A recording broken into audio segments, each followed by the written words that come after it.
here.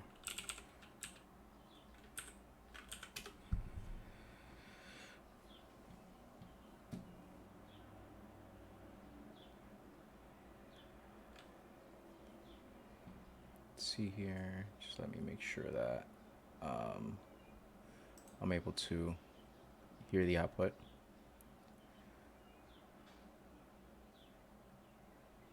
All right, hello.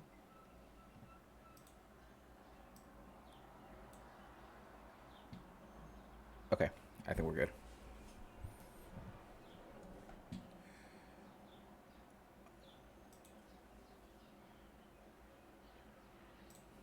Okay, so hey folks, morning, good afternoon, good evening,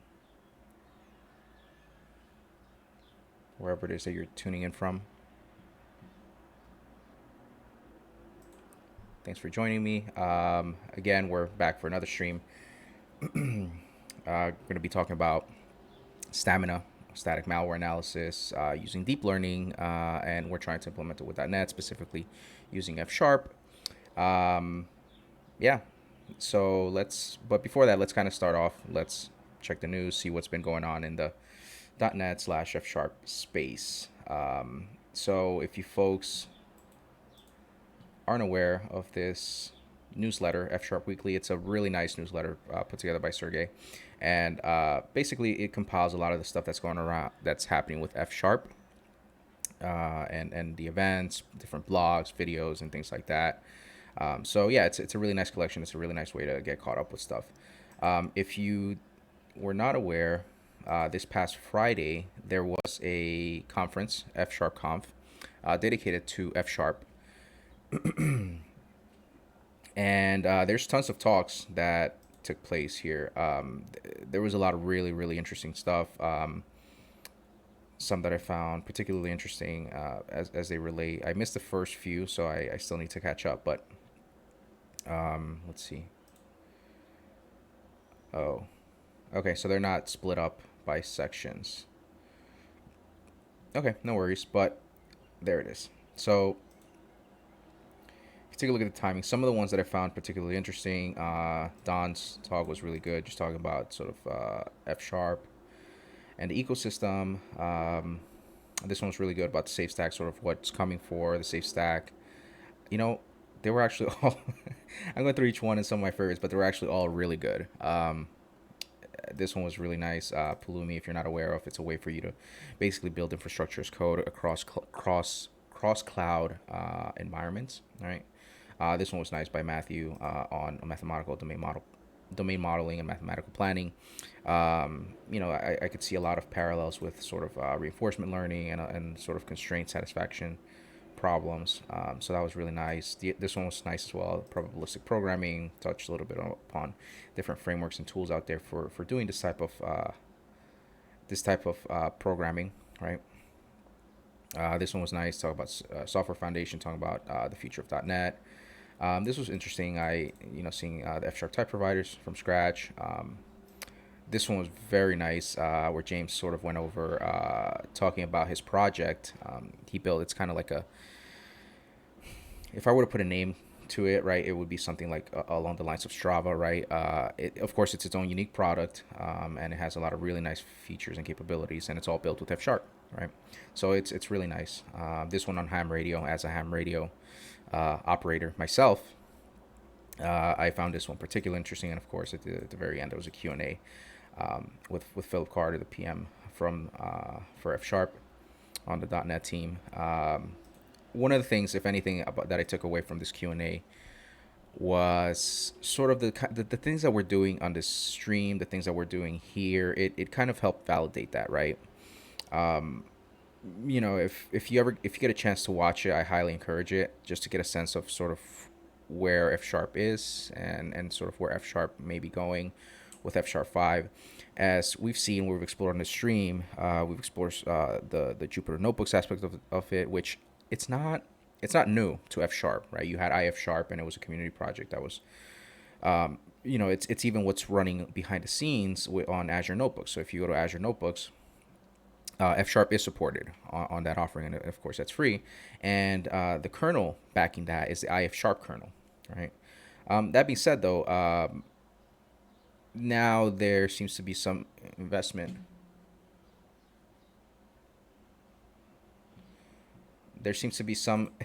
There seems to be some investment made on the .NET Interactive front, right? Which is what we've been doing and we've been exploring on the stream to make scripting a much better experience and have that visual experience and programming environment made available to us. Not only um, not only from a Jupyter Notebook standpoint, but if you want to work inside of Visual Studio Code, that's also something that you have as an option. So there's definitely a lot of investments there. And again, it goes back to validating kind of what we're doing in the stream. I do believe personally that F Sharp is a really nice language for building these computing data analytics workflows. Um, and I do see the building blocks sort of falling into place in a dot from the .NET standpoint. So I'm really excited about continuing to do these streams. I'm excited that this it's not a for sure thing, but there's certain validation and the idea is to continue to make .NET and F Sharp a great platform for building these workflows, right? So yeah, I mean, like I said, it just it validates it encourages me even more to continue doing the streams because again, it seems like we're headed in the right direction. And again, I in terms of what can I do, to sort of show this to people and to get people interested in using F Sharp and .NET as the tool of choice or the programming language of choice to build their data analytics and their machine learning workflows, right? I think doing these streams, I've done a few blog posts here and there. So I think just bringing awareness, right, that these things are possible and that it's actually a really great experience. Anyway, let's see. So what else happened other than F Sharp Conf? Let's see. Blogs, enable cross-platform UIs, Azure functions, custom static with Azure static apps. Interesting. Okay, this seems to be, what is it? Web app called Oryx, TDD. Okay. Interesting. Okay, there we go. So it's basically doing the setup for. Okay, let's see here.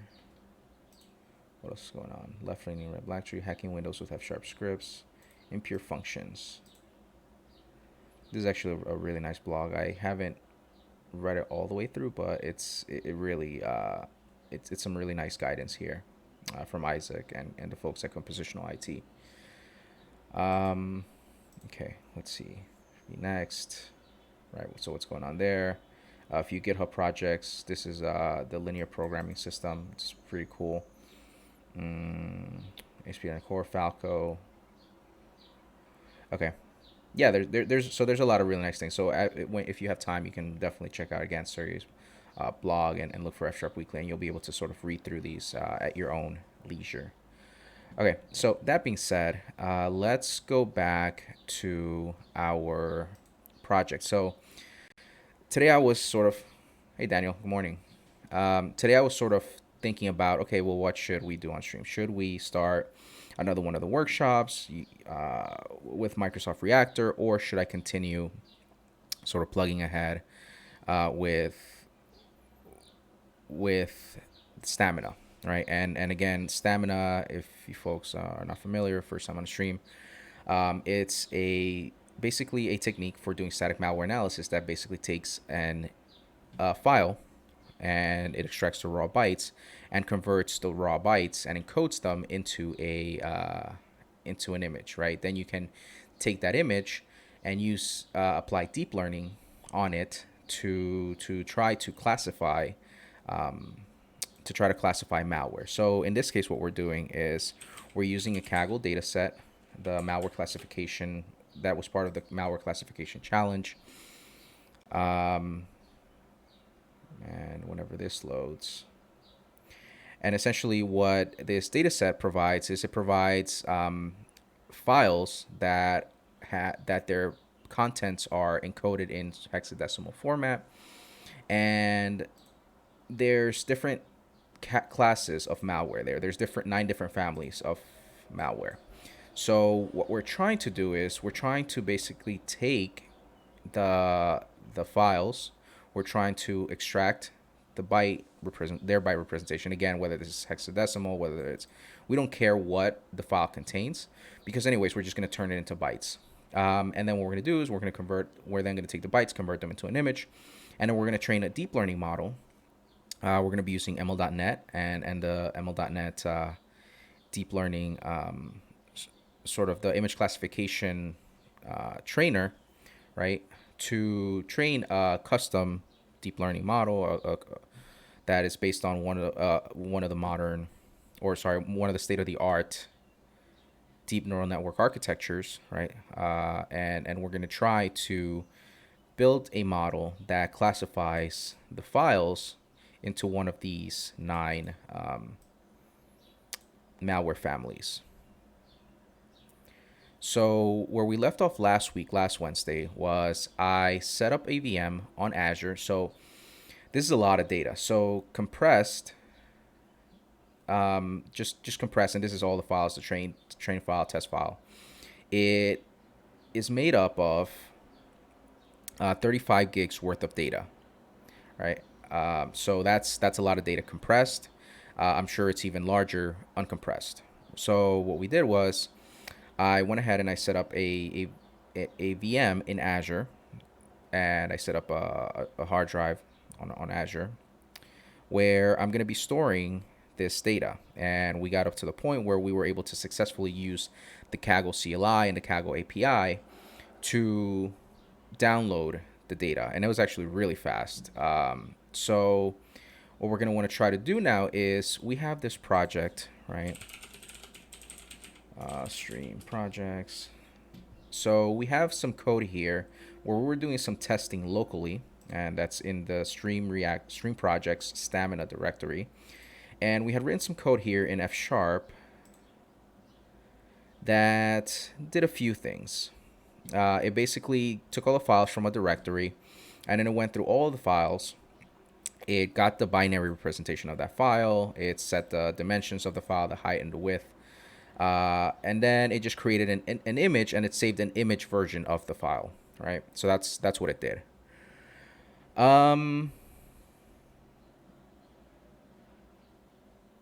Yeah.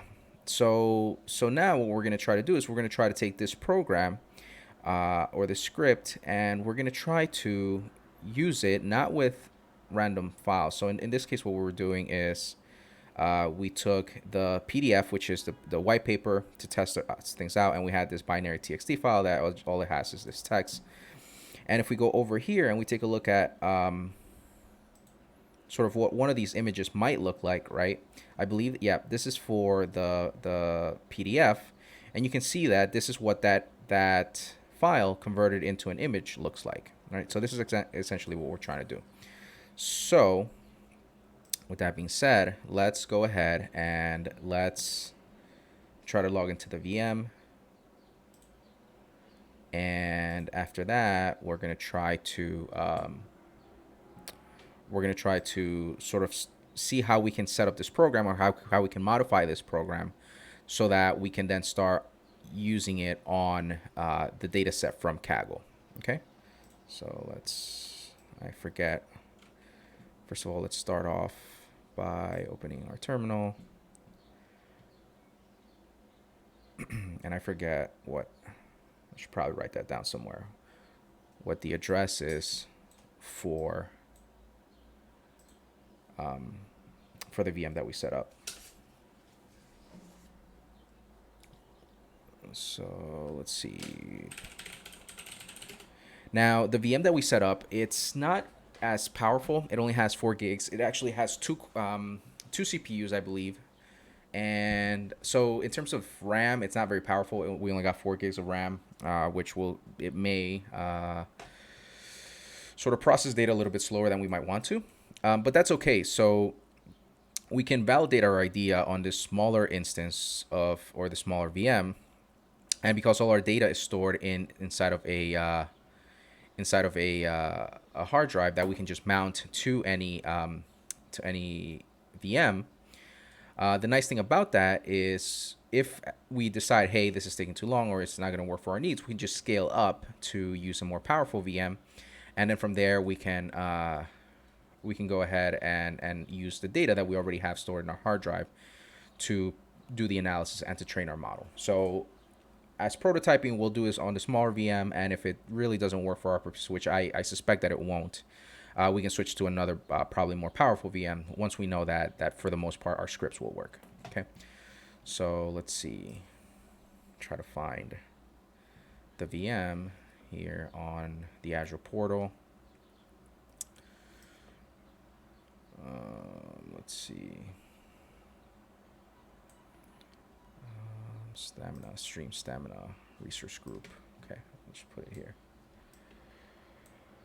In terms of costs, I think I checked this past Sunday, and I think it was at like $7, $7. I want to see what it's at today. And again, this is running a VM. It's just a VM, and it has I think a 512 gig hard drive. We're at $20. Okay, so we're ramping up quickly. Storage. Okay, interesting. And that's estimated. Okay, fine, no worries. Let's go to resource groups again and Steam Stamina. And let's check out the VM to see what the address is for this. Okay.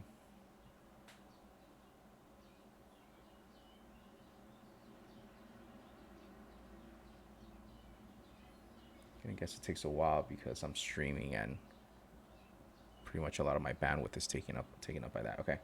So here's our address. Let's go ahead and copy that.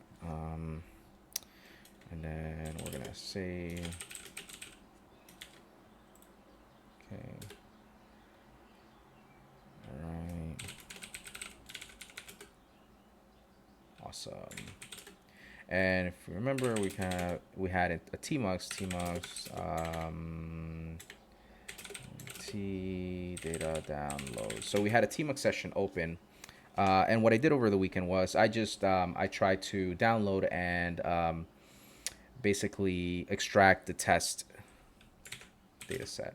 Okay, so as we can see, so we're looking at the test data set, and this is what is inside of our test data set. We see that there's a .asm and a .bytes files.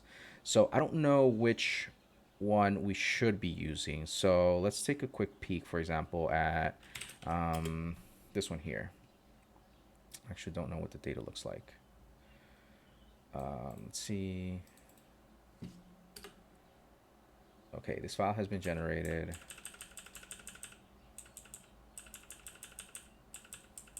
Okay, segment pure code, nothing.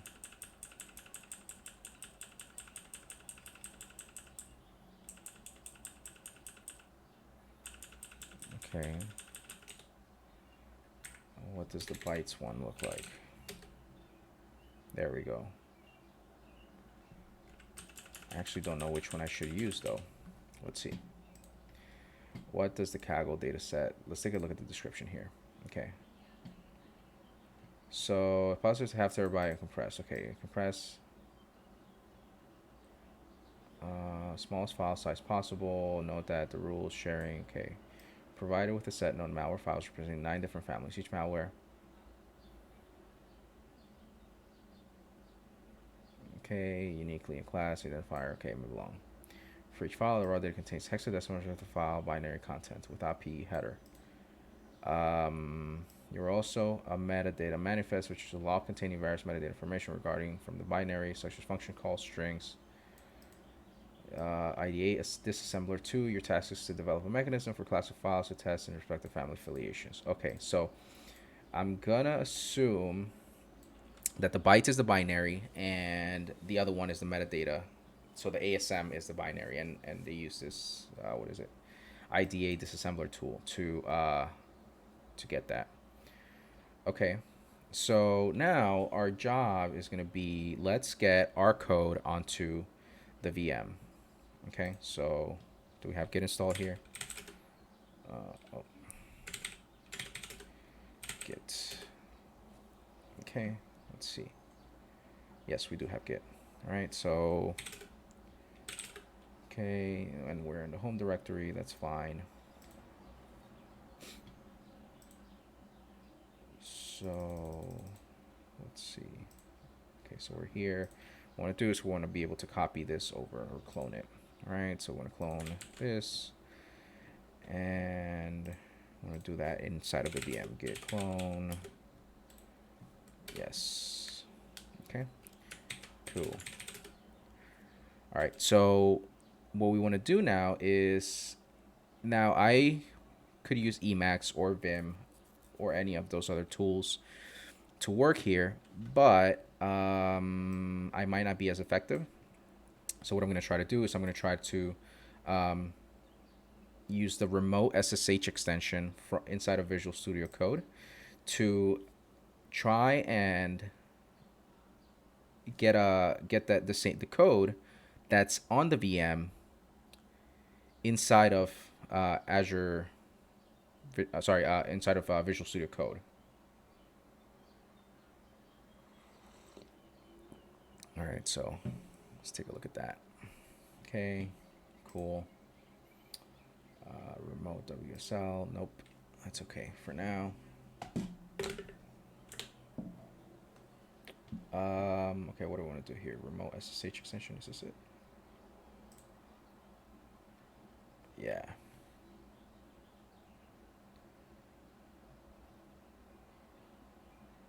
Sure. Let's add one. Okay.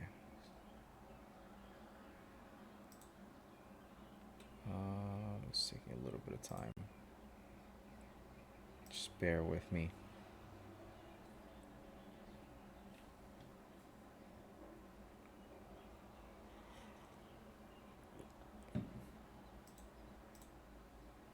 Okay, I want to add. That's weird that it's not working. SSH targets, Remote Explorer. What if I click this? Is nothing working?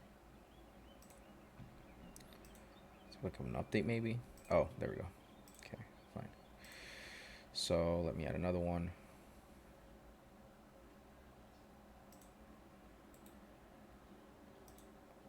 Get rid of this one actually. This is odd. That is taking some time. Let me close out of Visual Studio Code, and maybe if I open a brand new one.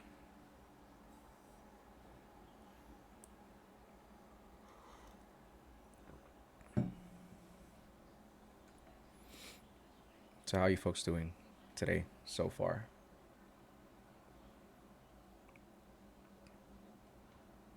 Good weekend? Let's see. Oh man, this is super slow.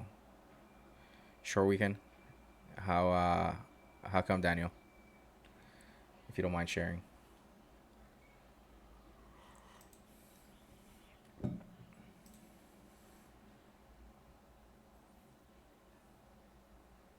There we go. Busy working? Yeah.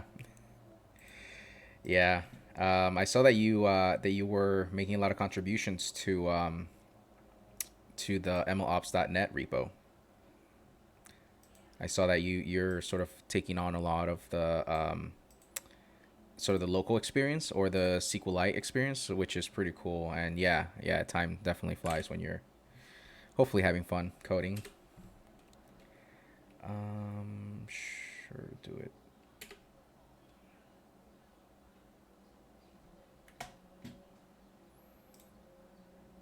Okay.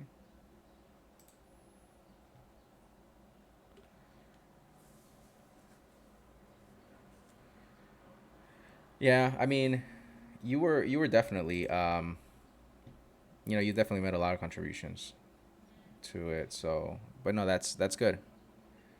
Let's see, connect host a new window.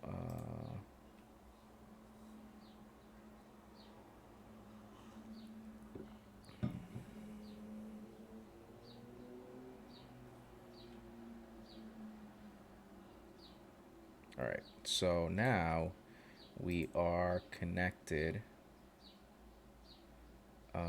Platform of the remote host. It's a Linux PC.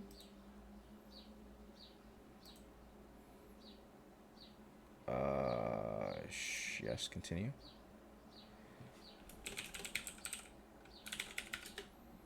Okay.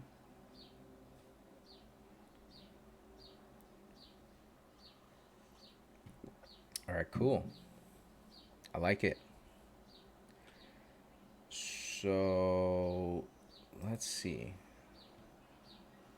Um, Stamina. Okay. So let's open up the stamina folder. So now we have pretty sure opportunity. I was kind of lost trying to get older projects on GitHub. But this one just started. So yeah, Daniel, I do agree, and I had the same experience that you're sharing here, which is kind of getting lost with older projects on GitHub. Like there's really mature projects on GitHub, which sorry, give me one second. Um,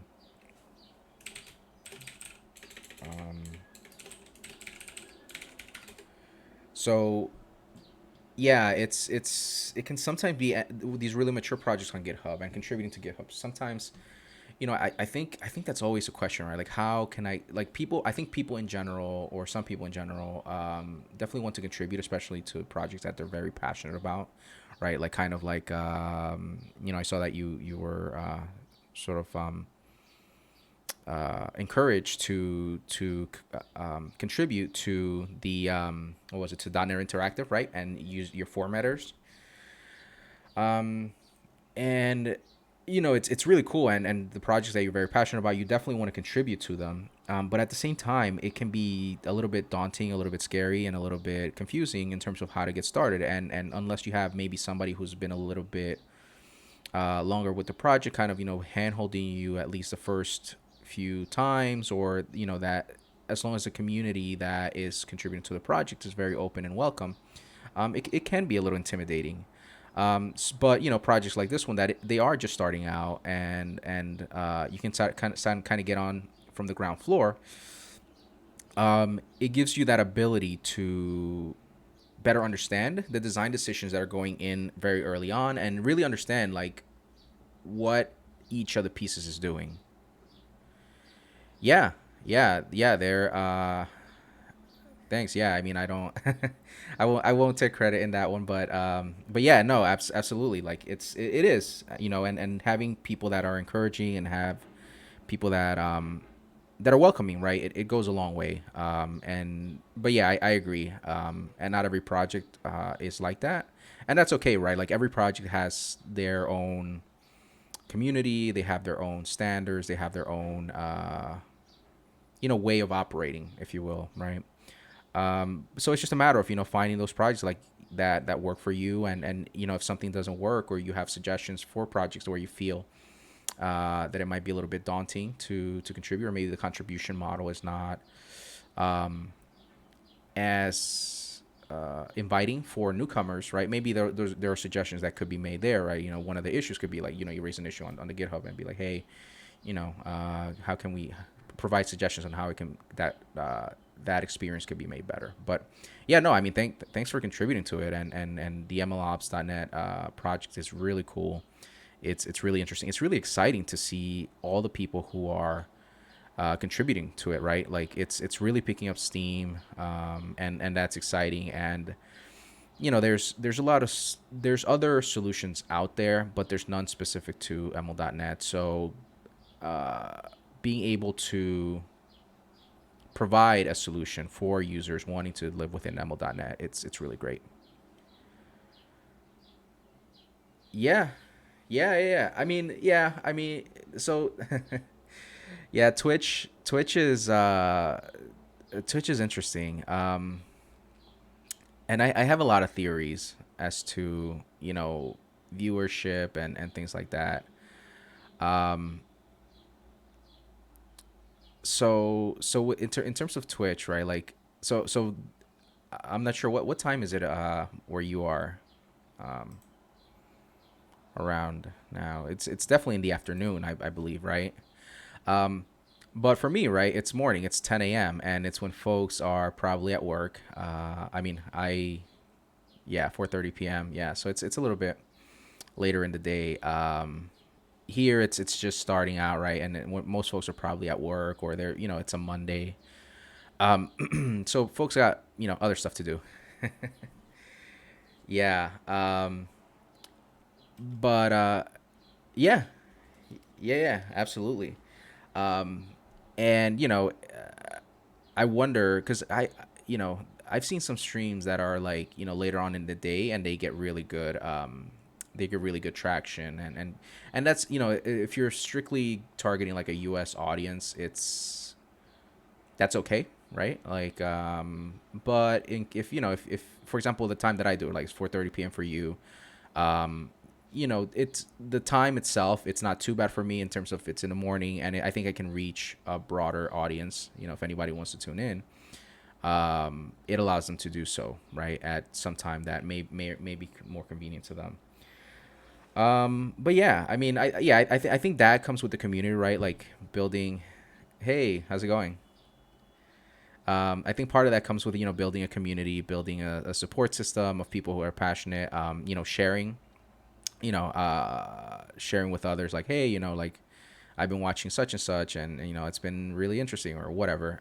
So yeah, I mean, it comes back to community, it comes back to sharing and promoting and stuff like that. I'm doing these more of as a like if people come to the stream and watch, that's awesome. I want them to watch, and it's not so much that I'm no, yeah, meetings and work definitely are a priority. And no, haven't missed much. We're just setting up our remote SSH.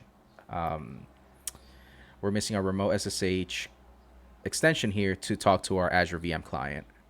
Um, but going back to the point, Daniel, in terms of streaming and building community and stuff like that, like I'll do these streams and I hope that people learn from it. But to be completely honest, I am selfishly, selfishly doing it because I want to learn, right? Like I strongly believe that, um, even if it's like an hour a day, which is kind of what I spend here with you folks, right? Even if it's like an hour a day, try to learn something new, try to learn something different, try to push yourself. So selfishly, it's just you are joining in on my learning session. And I'm inviting you to share. And I do also believe that people learn better together, right? Because I don't know all the answers and I don't know, um, what works, what doesn't work. But if we explore it together as a community, right, with you folks on stream, maybe you learn something. I'm sure I'll learn something along the way, and it's nice, right, to collaboratively learn together. And if more folks join, like that's great, right? You build that bigger community. Um, but yeah. So yeah, I mean, yeah, it's unfortunate, but at the same time, like it takes time. It definitely takes time, and you also have to. There, I think that there's different types of streams, right? Like there's streams that work really well. Like for example, if you do like a webinar type stream, I think those work really nicely for folks who, like I've been building out this solution for the past month, I think, that I've been streaming, right? Some folks may not be able to commit a month, right? Like just sit here for an hour for a month, right? They want to come in, like, get in an hour, tell me like, what was the problem, how you solved it, show me kind of how, some of the architecture and things like that. And then that will give me enough ideas so that then I can go ahead and implement on my, on my own or do something similar or along those lines. And that's totally fine, right? Um, Right, exactly. Yeah. So So exactly. So the webinars, they're more like distilled, right? Like they distill all the information and they give you literally like, the 5 second snippets, like the elevator speech version of of the project, right? And yeah, no, I agree. Yeah, I do think that Twitch gives you that freedom to build a community and take a sort of a longer, more not exactly direct approach to learning, but I do think that you learn from knowing all the things from you learn from your mistakes, right? So in here on stream, we made tons of mistakes. But hopefully they've been a learning experience, right, for all of us. That it's like, oh, okay, I didn't know that I couldn't do that, but now I know that I can't do that. Therefore, I hopefully won't do it again. So things like that, right? But yeah, no, exactly. Yeah, yeah, yeah. I agree. The live demos, if you do them, they're very they're very. You always run the risk. They're very staged, like you said. Yes, it's staged to a certain extent. Um, and again, they're meant to showcase a specific thing. Whereas here, yeah, like it's a little bit. It may not be everybody's cup of tea, right? Like they don't. Some people don't want to sit here, me trying to figure out how to set up this this SSH extension, right? But you're right. It is probably more the day to day, right? Like you spend some time, like, oh, okay, well, I need to do some work on this VM. How do I, how can I interact with it through Visual Studio? Um, how can I build a model? How can I prepare my data? So yeah. So you learn sort of the workflow that somebody would probably do as they're trying to solve these problems, so which is great as well, right? So long story short, it's one of those things where it's like different things will appeal to different audiences, and depending on the setting, some may be more appropriate than others, right? But I really enjoy the streams. I really enjoy coming in here and learning with you folks. Um, and yeah, I mean, it's exciting, because like I said, selfishly, I'm learning through all this, right? I'm learning from you. I'm learning from the projects that we're doing here, and just improving, right, or increasing my knowledge. So yeah, I mean, thank you first and foremost, right, for coming around and sticking around and hanging out with me for a few minutes here. But yeah. All right, let's see here. Okay, so where are we at here? Okay, so this is our code that we had, and I wonder if I open up the terminal here, whether I am going to be able to. Oh, there it is. So if I were to do ls data, what do we call it? Data drive. There we go. Okay, cool. Okay, so what we want to do now is actually let me start this script here. Um, I suspect that this isn't going to work, and the reason why this is going to work is because I don't have the .NET SDK installed on this VM. Let's see. Okay, perfect. All right, so what we need to do now is we need to go ahead and download the .NET SDK. We're going to download the 3.1 version of the SDK. Let me move this off to the side because I don't think we'll need it anymore. And if you folks haven't noticed, probably like there's a bunch of pumpkins and there's a lot of Halloween stuff in my desktop. I am pretty much always on Halloween mode. Um, got a countdown going for Halloween every year, so that's kind of why that's always there. It's not because I'm lazy and I don't want to change. Well, in part it's because I'm lazy and I don't want to change my desktop background, but more importantly, it's because I really enjoy Halloween and sort of that time of year, the autumn or the fall season. Let's see. Okay, so we want to download the .NET SDK. Okay, download SDK, Linux, Mac OS. And with the 3.1 version of this, old .NET Core, oops, nope. I was okay with that one. Install .NET Core. Okay, and we want to do it on. Have you folks work with Linux? Well, not have you work with Linux, but if you're running Linux on any of your computers, which number one, which distribution are you using, and number two, if you're using Ubuntu, Which version of it are you using?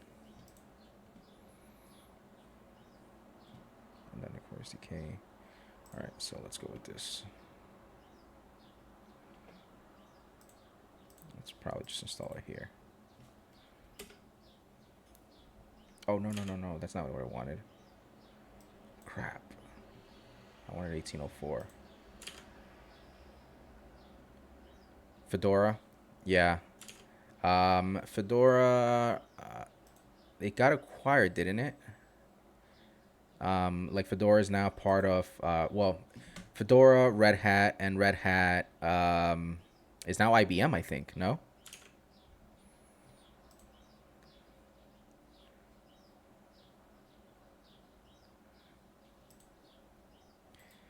Yeah. Yeah. Which I mean, some people kind of complain about that whole thing about Fedora. Let's see. Did this work? Yeah. About Fedora. Um, but it is what it is, right? I'm lately using Raspbian. Yeah. For desktops, I actually tried to use Debian. I'm not sure how you would pronounce that. Um, for for a desktop or for a laptop, basically. I don't know what happened here. For enable for all resources, um, and essentially, I had trouble using it. But yeah, for my Pi, that's definitely what I do. So with my Raspberry Pi, I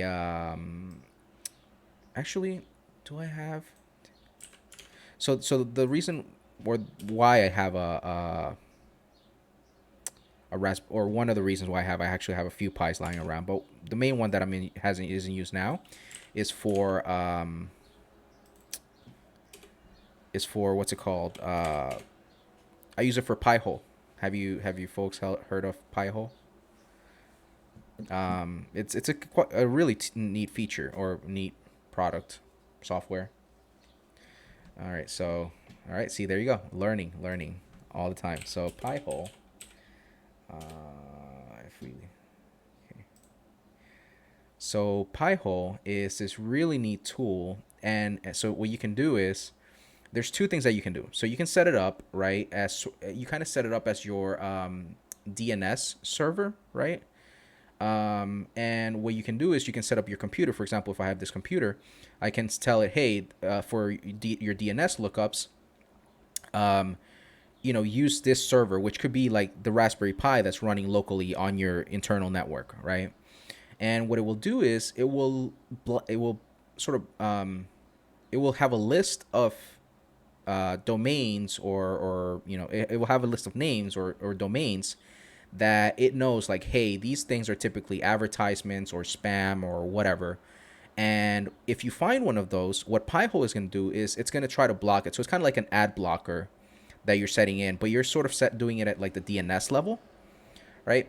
So and you can configure your browser to and your computer, your desktop computer, to use the Pi-hole, right? So you've installed Pi-hole on your Raspberry Pi to perform that blocking of ads, right? Where it gets really cool, yeah, you basically have to protect it from your internet providers. I think so, yeah.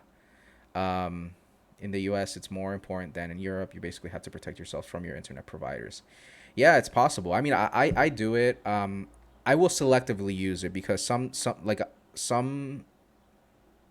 websites you can't access like without using something like this. So if it's a website that I really want to access or really need to access, maybe I won't set it up on that computer, right? Uh, and that's also why I don't have it at the I guess at the router level or at the um, what's it called? Yeah, like at the router level. So what you can do is you can set up like your router, your internet router that you get from your ISP or your internet service provider, or from the one that you've set up yourself, right? And what you can do is you can set that to use the Pi-hole as your sort of DNS lookup. And now, right, any computer within your local home network actually will block ads and malware and stuff, like, or not malware but ads at the very least, automatically, right? So nobody needs to set up on their computer because you have it set up at the sort of the router level. Anybody who joins your network will sort of get these features by default. So it's actually, let me paste it into the chat. There you go, and you can kind of check it out on your own time. But yeah, no, it's a really cool thing. So this is one of the things, or one of the reasons why I have a Pi lying around, or the one that I use more actively. The other ones I'll do like test projects on and stuff like that. But I'm not actively using those as much. But yeah, okay. So let's see. Did we install? Let's see, .NET Dash version. Okay, cool. 3.1.3. So now if we go here, well, .NET dash version. Okay, perfect. Okay, so what I want to do now is I want to test out whether I can read the files in the data drive directory. So let's start off with this, right?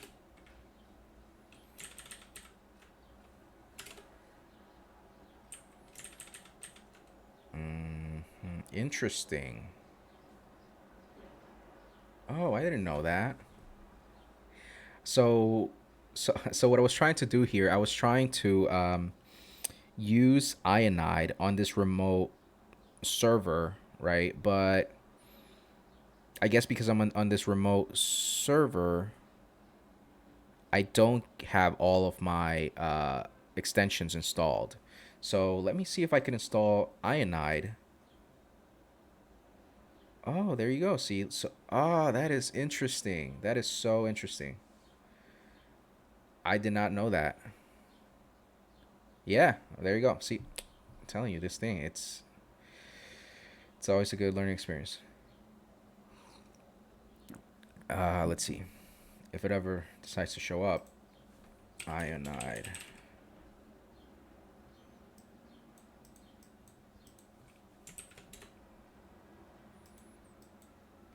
Okay.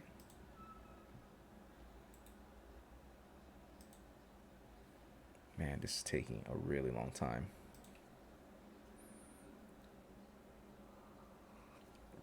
But anyway, yeah. So I would highly encourage you folks, if you haven't set up already. It's a really cool project, and I think support operating system. Yeah, I guess it runs on any of them.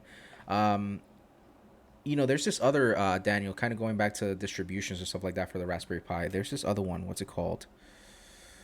Um, Ubuntu Raspberry Pi, and it might be the one that you're referring to.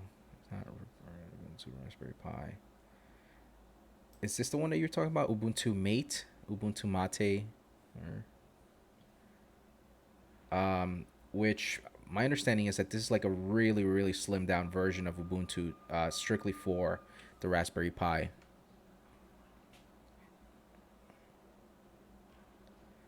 Let's see here.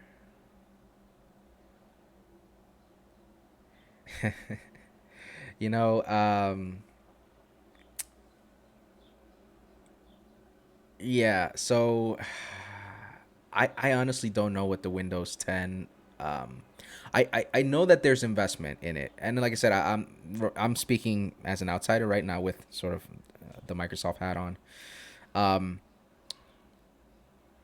I've I've heard mixed things, right? Like I've heard that the IoT story with Windows is kind of there, and there's continued support for it.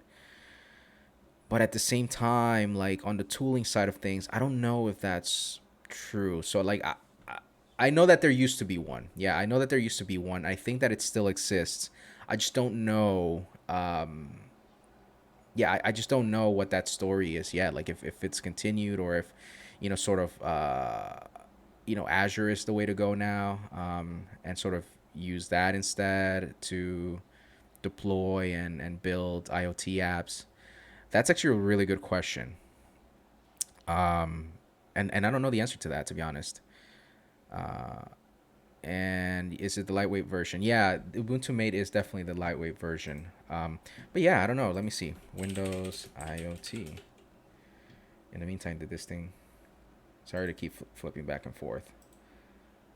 I am actually enjoying this conversation that we're having, but I just want to at the same time also make sure that this thing loads. For Win10 arm, I suppose they never 10s image for the Pi.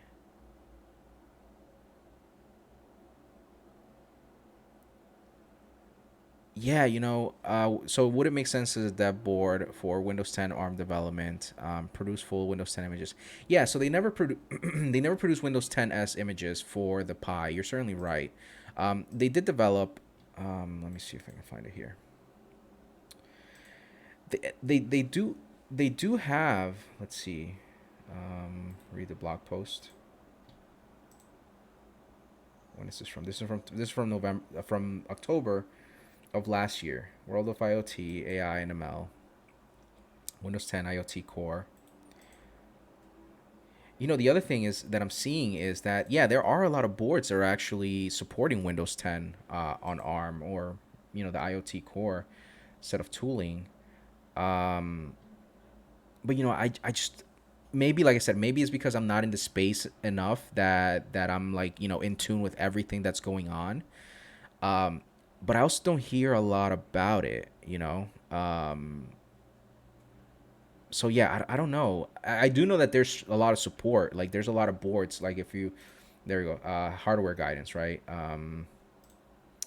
Let's see, developer, manage devices, IoT pack. Where is it? Custom boards. Yeah, see, so like all of these things, all of these support Windows 10 IoT Core. There's also a ton of uh, modules or what would you call them, extensions, right, that you can add onto these boards that also, or components that also support Windows 10 on ARM, right? So as long as these boards support Windows 10 on ARM, then also their components by extension, they too sort of are able to use Windows 10 on ARM. But yeah, like I said, I don't like, maybe it's just that I'm not in the space too much to know like what the developments are and what you should and shouldn't be paying attention to. But this actually looks interesting. Industry ML at the edge, new Windows ML container, Windows ML API, AI workloads, hardware. You get DirectX 12 capable GPU.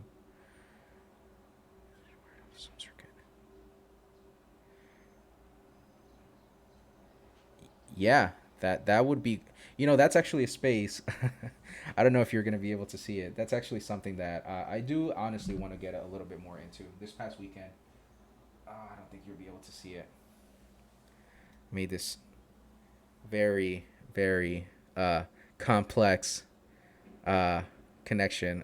It's being sort of like that, but got my Arduino set up and coded to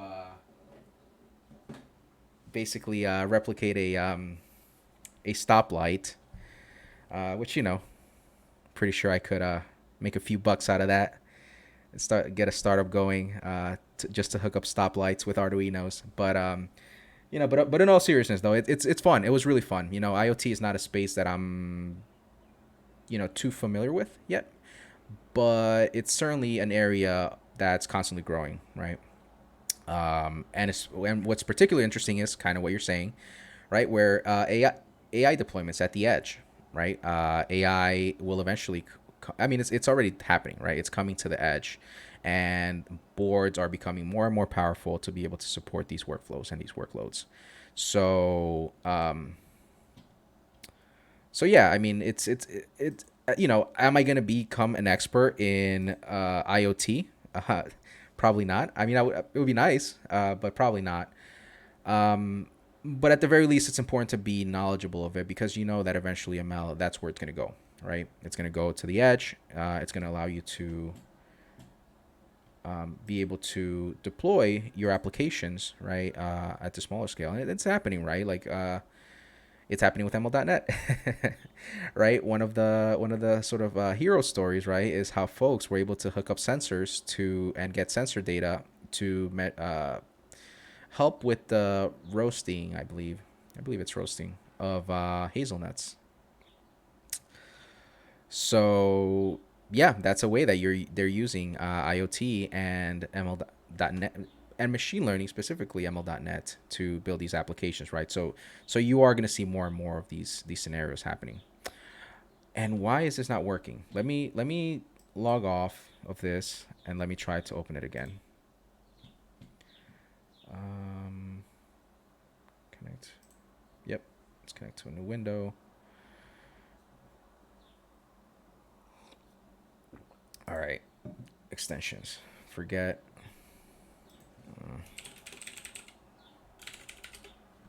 Okay.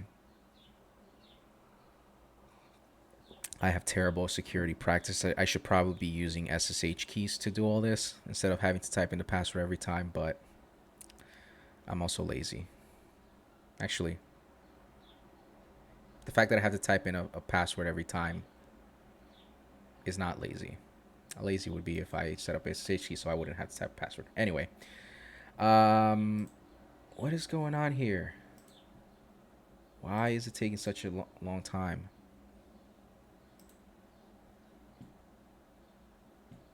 So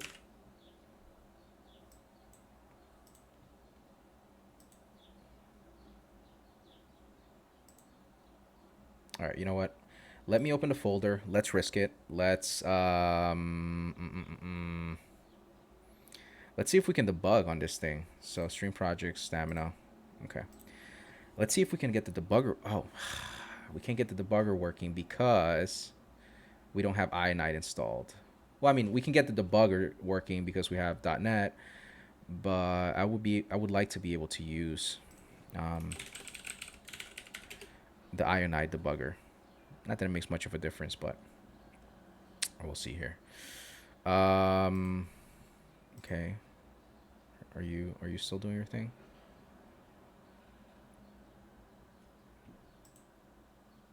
Show installed, show built-in, show recommended, check for extension. Okay, but I wanna.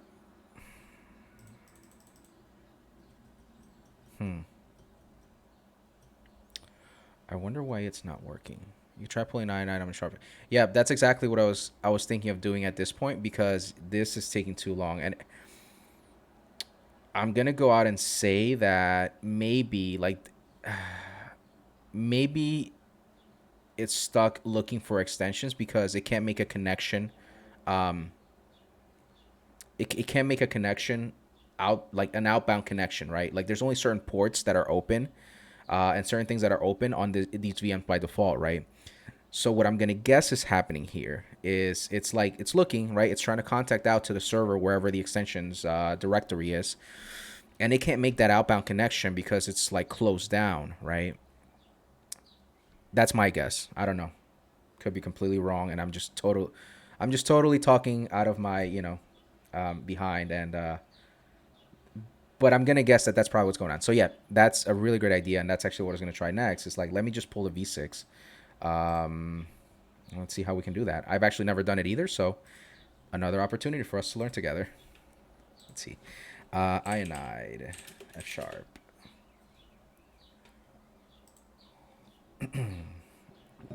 Okay. LSP server. It's nice. Where's the installation? Okay, I got that. What is this for? This is the Vim. This is for Vim. Oh, that's... Yep, that might make sense. Why? Okay, F sharp, Visual Studio Code. Plugin.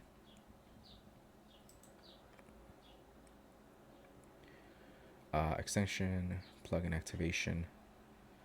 I'm gonna guess if I go to the home, probably on GitHub, I might be able to. The storage page might give you that. Sorry, which storage page? Home. Let's see. GitHub. And let's look for Ionide. Maybe it's in the releases. Might be able to get into the releases. Okay, Ionide. VS Code F sharp. And if I go to releases, maybe here. There we go. There's the v6. Copy link. And then could I then just go here and say, let's see, curl.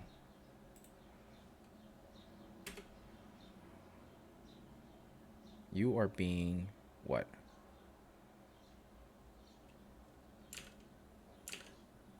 Okay. Can I? You're being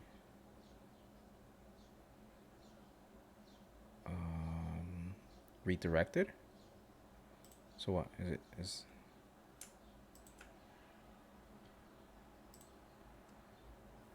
What happens if I do that?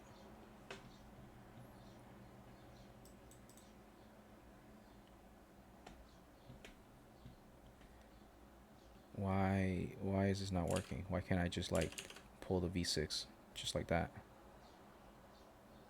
I literally just did that here. Oh, doesn't automatically resolve HTTP. Okay, so let's try wget. Did this work? Yeah, that worked. Okay, cool. Thank you. Thanks for that. That interesting. I didn't know that. And now I do. Okay, so let's see. Ionite F sharp. Okay, so now if we go here and we say install from v6, there we go. Is this gonna work?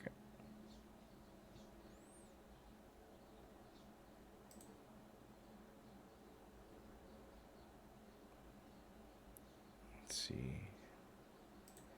Install from v6. I hope that worked.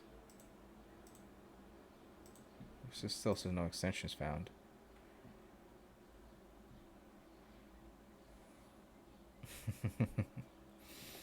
Yeah, I haven't. So I used to work with Linux a lot, Unix, and actually speaking of which, now that's one of the nice things, right? About so PowerShell is now open, right? It's cross-platform. And one of the nice things, right, is now you can SSH inside of PowerShell, right? So you can SSH, and you can also curl, right? Oh, so you could curl, you could SSH, you can do a lot of really nice things that you traditionally would probably only be able to do with a Unix-like command line in PowerShell, right? So that's really cool. But yeah, I used to do a little bit more development and work on Unix type environments, and then I kind of stopped for a little bit and went the UI route with VS Code and Windows and Visual Studio, which is not, it's not bad. It's just once you stop doing one, you still kind of remember some things, but then it's like, okay, well, I got to look it up because I haven't used it in a while, so I got to remind myself. I don't know what's going on here. Let's see. Let's look something up here. Is like what's supposed to happen? Because I have no idea at this point what is supposed to happen, or what, like, if it's supposed to prompt me, telling me like, hey, let's see, Visual Studio Code install from v6. Okay.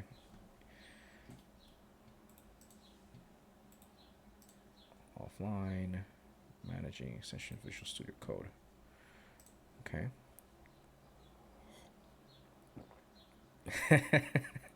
So there's an extension to install extensions from v6.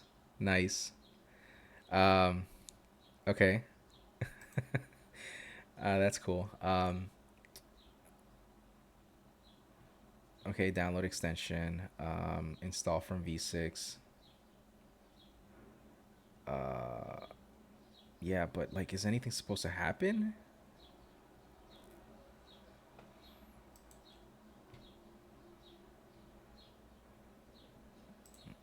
Let's see. So here's the extension gallery. I mean, so So there's kind of an easy way to go about this, which is I do everything in Unix. Well, easy, right? Um, but I kind of want to use the Remote SSH extension, and I probably am gonna have to do more digging before Wednesday to see what's up. See, today I had planned on a slightly more productive day than sitting here watching me try to install extensions on Visual Studio Code. But uh, but yeah, let's see. All right, you know what? Let's risk it for now. Let's just go and try to.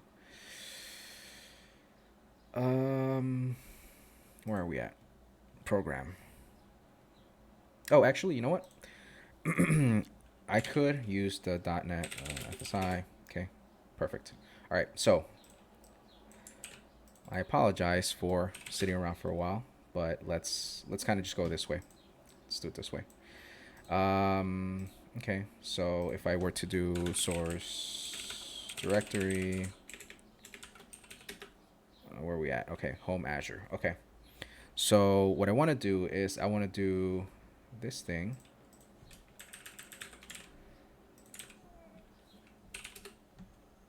Okay, so I want to get files.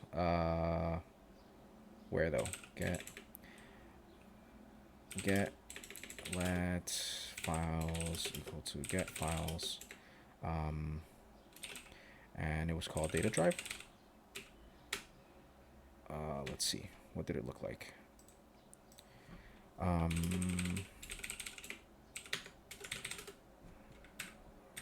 Data drive train data.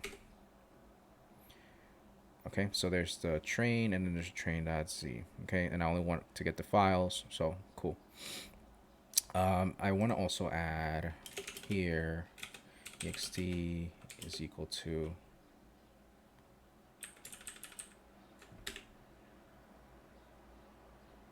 so in this one I'm only getting stuff that's that. Yeah, this may not work for us. Maybe extension. I should probably call it the extension. So let's modify this a little bit to say something like I get files directory extension is equal to directory dot get files directory, and I'm gonna do an array dot filter, and then equals to extension. Okay, I only want those with a specific extension. Okay, so if we go no.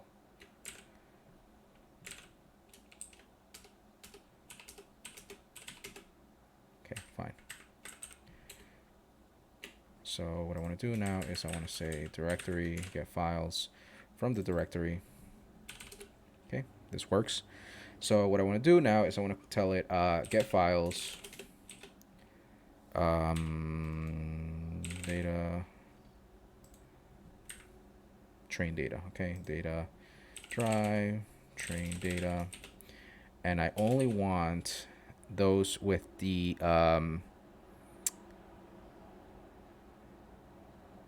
dot bytes. Oh, crap. This isn't right, because here I'm not looking at the extension. What I want to do is I want to do something like file path,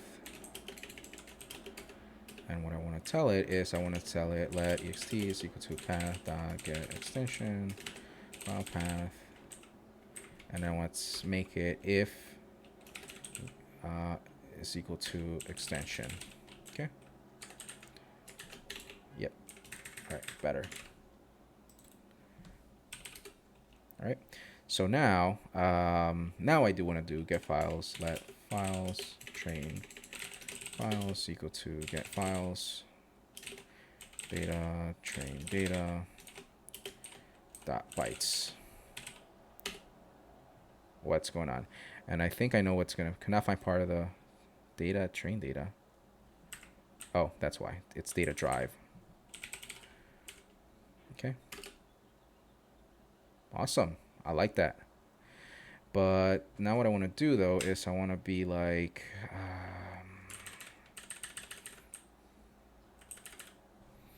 what I want to tell it now is let train files equal to get files data drive train data dot bytes, and then I want to call this array dot take 5. I just want to take the first 5 here. Okay.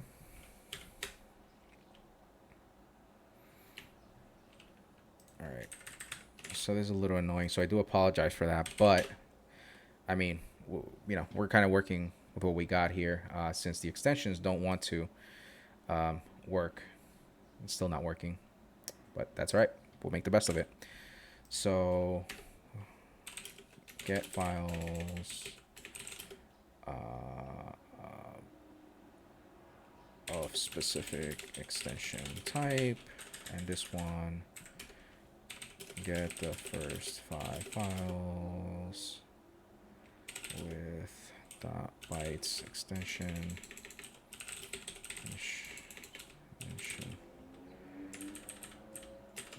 train data files. Okay. So, okay, cool. Interesting. So something that we're going to have to do here, right, is if we look kind of quickly here. So one of the things you'll notice is that these files themselves, they don't have a label, right? It's all just dumped in here. So one of the things that we're going to want to do is we're going to want to associate the file with the label. So we can probably do the schema here. A little bit of schema here. Let train files type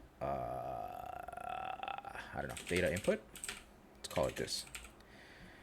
It's equal to and then we're gonna do file name is equal to, oh, it's gonna be a string, and then label string. Sure, let's make it a string for now. And where we're going to get the label from is from here, right? Let's see. CD data drive. If we take a look, and I hope that this isn't too small. Let me actually make it a little bit bigger so you folks can see. All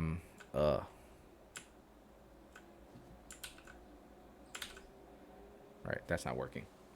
I don't know why the zoom is not working on this screen, but anyway. So where we're going to get that from is from these train labels.csv, right? So if we take a look at, oh, there it is. It just took a really long time for this one to happen. It does seem to be where you were typing. Oh yeah, sorry, yeah. That's kind of where I'm trying to. I was trying to type. I was just trying to hit the plus button, like Control plus, so that we can zoom in a little bit more. So if we take a look at this train labels,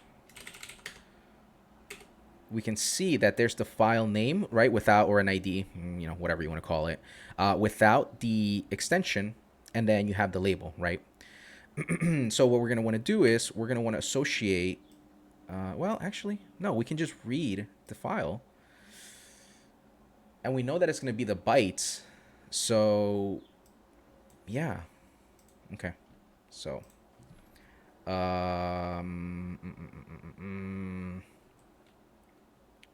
yeah, so that's what we can do. So we know that it's going to be the bytes.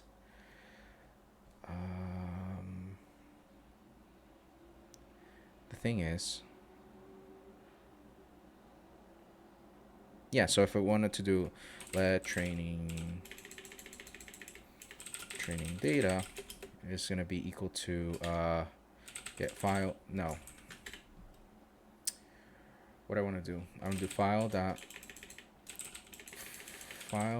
read all lines.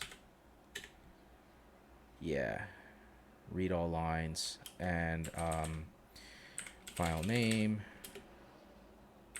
Yeah, so file name, and then what we should get here is an array of strings. So array dot map map font x font, I don't know, what is this, line. And what we want to do here is we want to say let rows or columns skip, has header.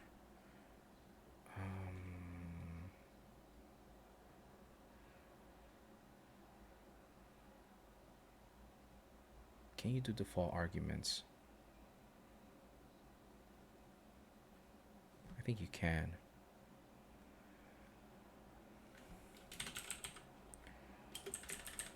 Let's go here. String.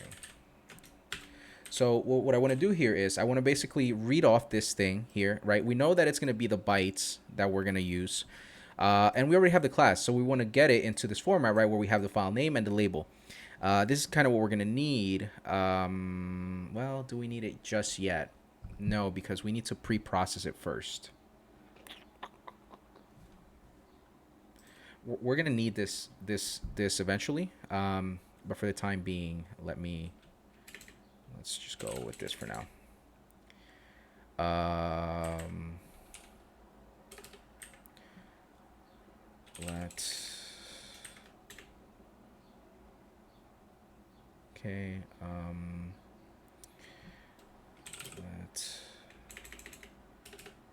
So what we're going to do is let skip rows is equal to match has header with, and so if it has a header, we want to skip the first row. If not, we don't. So if has header is true, then skip rows is going to equal 1, false, 0.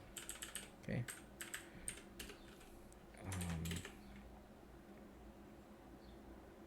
Can you skip array.skip?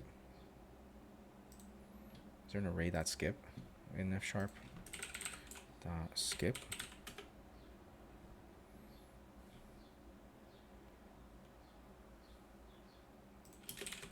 F#. I think that there is a way. See, you're totally right, Daniel. Time flies when you are having fun. It's 11:19. I'll probably be logging off in like 10 minutes. Types of modules. Let's see. Create. No, I don't want to create. I want to skip it. Subrange. I guess. But wouldn't that be bad? I wonder what the performance hit would be of this. So there's this array sub, which generates a new array from the subrange of an array. So what we would want to take is we want to take array.sub, and then it would be from starting with the first one all the way to the end. Choose is not a, collect is not a, concat, nope, filter, nope, nope, multidimensional, nope, skip. Is there any skip here? Let's go all the way to the top. Skip.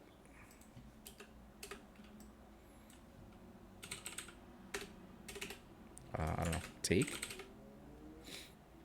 Takes this one, combines some. No, this can cat. Take.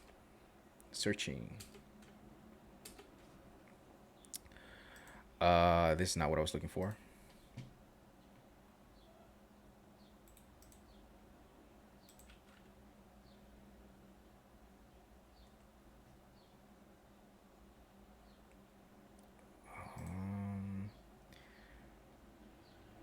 So that's the enumerable skip. Try find index start search. No, skipping from the first from an array. No, that's PowerShell though. I don't want a PowerShell.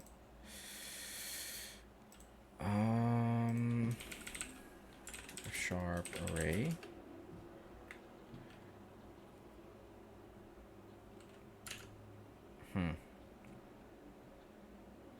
Let me actually. Okay, so. You should be right. Yeah, that's what I thought. But let's see. File array.skip first skip rows, right? So what we're going to want to do here is, if depending on whether it has a header or not, we want to skip a row, or nope, don't ski, skip. we're going to skip it, and then what we're going to want to do is we're going to want to take line.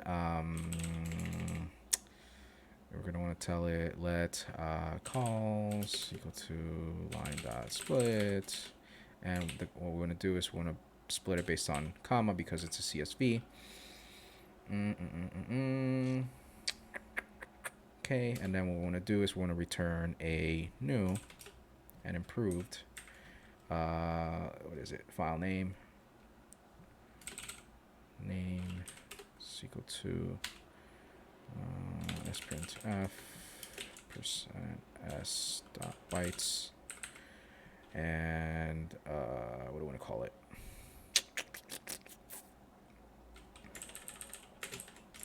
Whoops. I have no idea what I hit there. What just happened? Oh, that's what happened. I went to my other screen.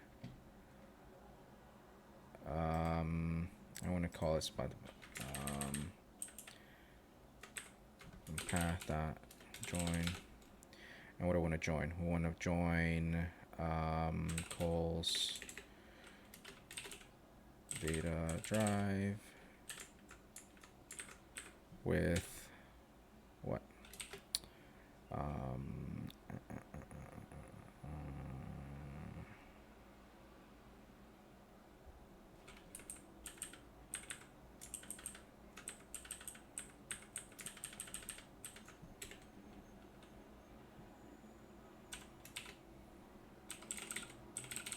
Data drive.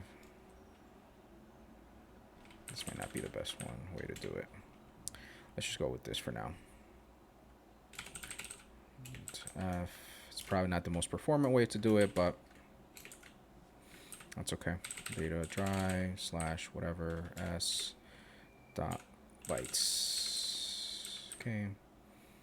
And then what we put here is calls 0 because that's going to be this.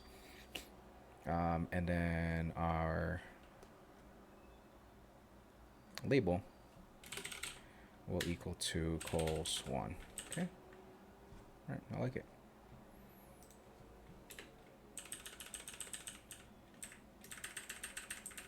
I think this will work. I hope it works. Wait, what just happened? Oh, I forgot that I don't have inide, so I'm gonna have to do that. What happened here? Successive arguments.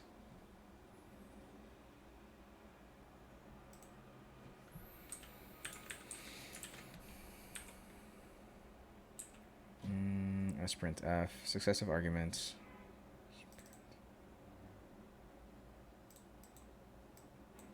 What happened here?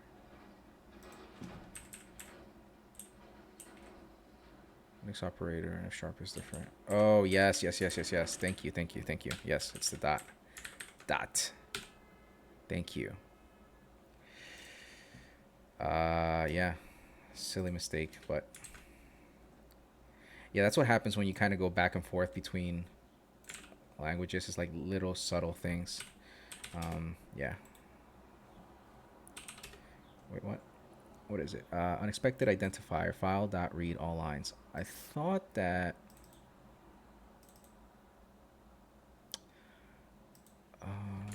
Here. Let me see if I can make you happy like this.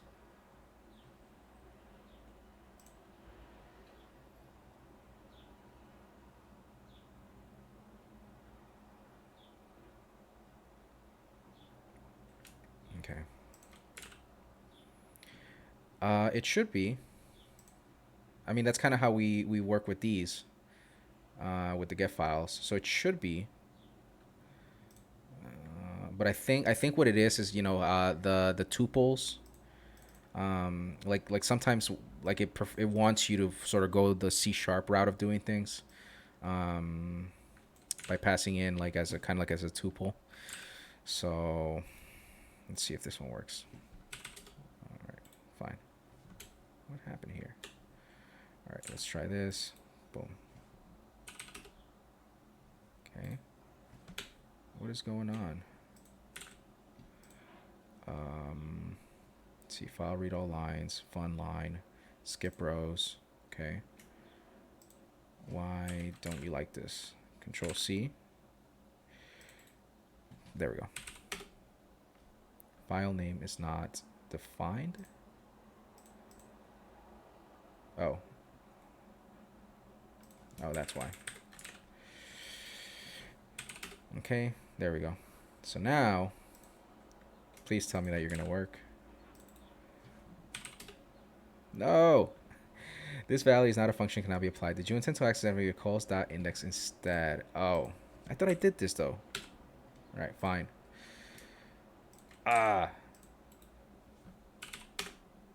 Yes, success.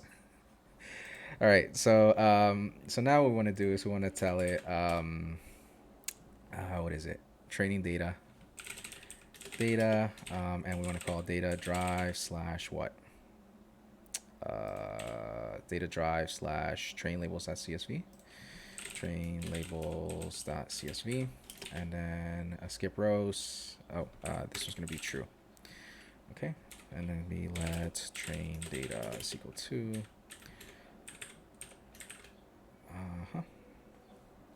let's see here.